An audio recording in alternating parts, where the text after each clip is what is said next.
بسم اللہ الرحمن الرحیم نحمدہ و نصلی علی رسولہ الکریم اما بعد اعوذ باللہ من الشیطان الرجیم بسم اللہ الرحمن الرحیم وخلقناکم ازواجا صدق اللہ العظیم۔ آج ہماری گفتگو کا موضوع ہے بیٹیوں کی تربیت کیجیے۔ بیٹی کی تربیت ماں کے ذمے ہوتی ہے۔ بیٹی کی اچھی تربیت ماں کر سکتی ہے، چاہے ماں اچھی ہو یا ماں کے اندر کمی ہو۔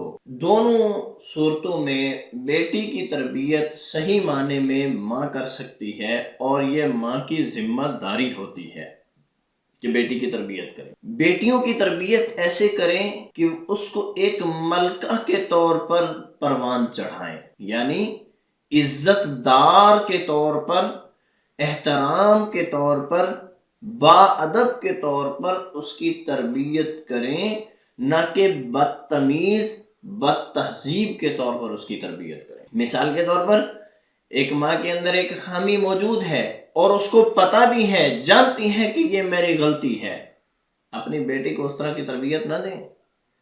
اپنی بیٹی کو اس چیز سے دور رکھیں، اور جن نقائص اور حالات سے آپ خود گزری ہیں ان نقائص اور ان برائیوں سے اپنی بیٹیوں کو دور رکھیں۔ میں یہاں لفظ بولوں گا، نوجوان بیٹیوں کے ذریعے سے زنا کے اڈے مت آباد کریں۔ ایک تو ہے کہ زنا کے اڈے بنانا، یہ تو بڑی بری بات ہے نا، بہت آگے کی بات ہے۔ میں کہہ رہا ہوں بنے ہوئے آباد نہ کریں، بنے ہوئے آباد نہ کریں۔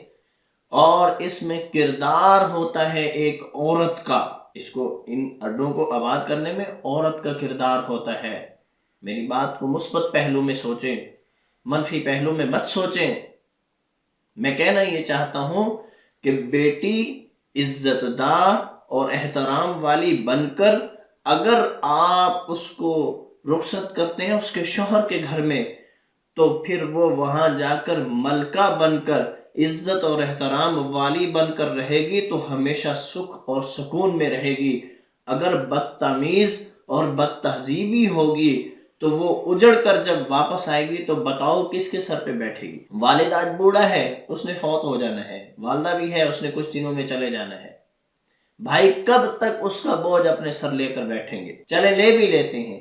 انسان کی ضروریات اگر صرف ان 2 یا 4 رشتوں کے ساتھ منسلک ہوتی تو قرآن میں اللہ کیوں فرماتے ہیں وَخَلَقْنَاكُمْ أَزْوَاجًا، ہم نے تمہیں جوڑا جوڑا پیدا کیا ہے۔ ایک مرد کو عورت کی ضرورت ہے، عورت کو مرد کی ضرورت ہے، دونوں کی ازدواجی زندگی ہے، اس کی ضرورت ہے، رب کی تخلیق ہے، میرا اور آپ کو اس میں کوئی اختیار نہیں ہے۔ باپ ہے، بیٹی ہے، ماں ہے، بیٹی ہے، بیٹا ہے، ہر ایک کا ایک اپنا اپنا مقام ہے، درجہ ہے، ایک گیپ ہے، ان کے اندر فاصلے ہیں۔ عورت اور مرد کو اللہ رب العزت نے، یعنی بیوی اور شوہر کو اللہ رب العزت نے ایک دوسرے کا لباس کیوں فرمایا ہے؟ آخر کوئی وجہ تھی کیا؟ جن چیزوں پر آج ہم بحث کر رہے ہیں، ہم الجھے ہوئے ہیں، اللہ کو یہ پتہ نہیں تھا؟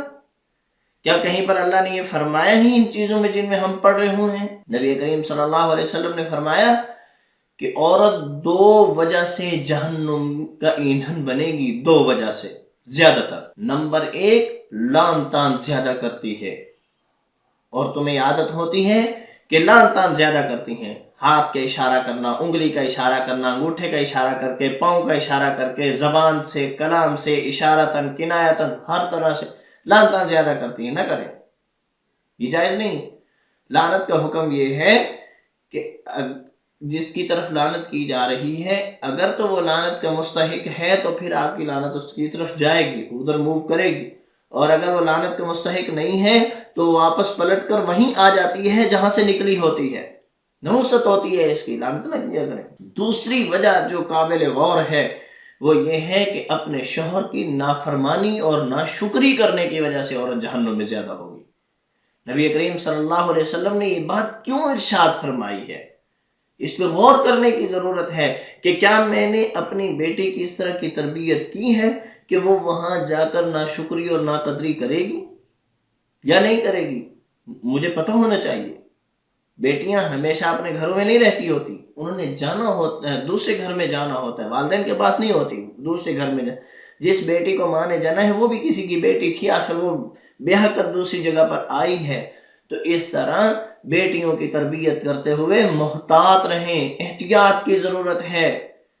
اس وقت نوجوان معاشرہ بگڑتا جا رہا ہے، آج جوانی ہے، ہر ایک کی لالچ ہوگی، ہر ایک متوجہ ہوگا، دیکھے گا، کوئی کیسے ضرورت کے لیے استعمال کرے گا، کوئی کیسے ضرورت کے لیے، وقت گزرتا جائے گا، گزرتے گزرتے وقت آ گیا، 35-40 سال کی عمر ہو گئی۔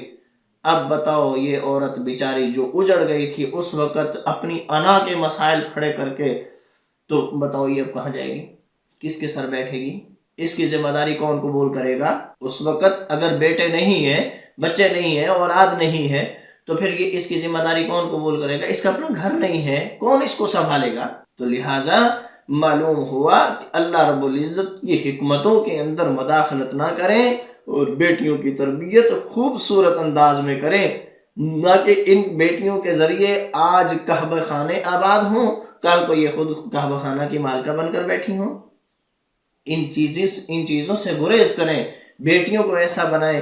نبی کریم صلی اللہ علیہ وسلم نے فرمایا، مشکوٰۃ شریف کی حدیث ہے، حضرت عائشہ رضی اللہ تعالیٰ عنہ فرماتی ہیں، میرے محبوب نے فرمایا کہ جس نے 2 بیٹیوں کی تربیت کی، پرورش کی اچھے طریقے سے، پھر ان کا صحیح جگہ پر رشتہ کر دیا، وہ جنت میں میرے ساتھ یوں ہوگا جیسے ان 2 انگلیوں کے درمیان فاصلہ نہیں ہے، فرمایا وہ میرے اتنے قریب ہوگا جنت کے اندر۔ حضرت عائشہ فرماتی ہے، میں نے اسی وقت پوچھ لیا، یا رسول اللہ اگر 3 بیٹیاں ہوں پھر؟ فرمایا 3 کے لیے بھی یہی حکم۔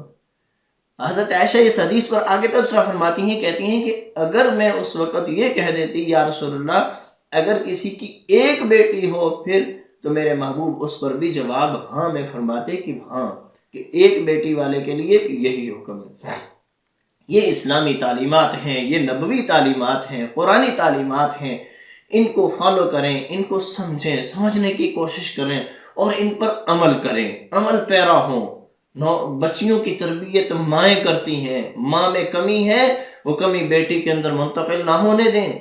ماں نے اگر اپنی عزت احترام والی زندگی کھو دی ہے، خدا نخواستہ تو وہ اپنی بیٹی کو عزت احترام والی زندگی دلائیں، ان کی تربیت ہی ایسی کریں، بدتمیز بد تہذیبی انداز میں نہ کریں، زبان کا کنٹرول سکھائیں، اولاد کو محتاط رہنے کا طریقہ سکھائیں، محتاط کیسے رہا جاتا ہے۔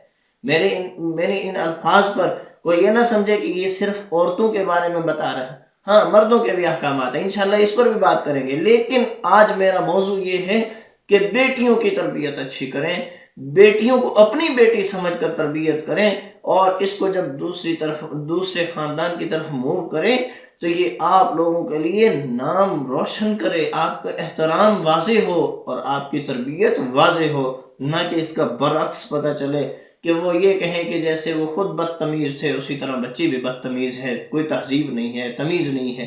ایسا نہ ہونے دیں۔ معاشرے کو پاک صاف کرنے کے لیے عورتیں اپنا کردار ادا کریں۔ اللہ رب العزت ہم سب کو قرآنی تعلیمات پر عمل کرنے کی توفیق عطا فرمائے۔ وما علینا الا البلاغ۔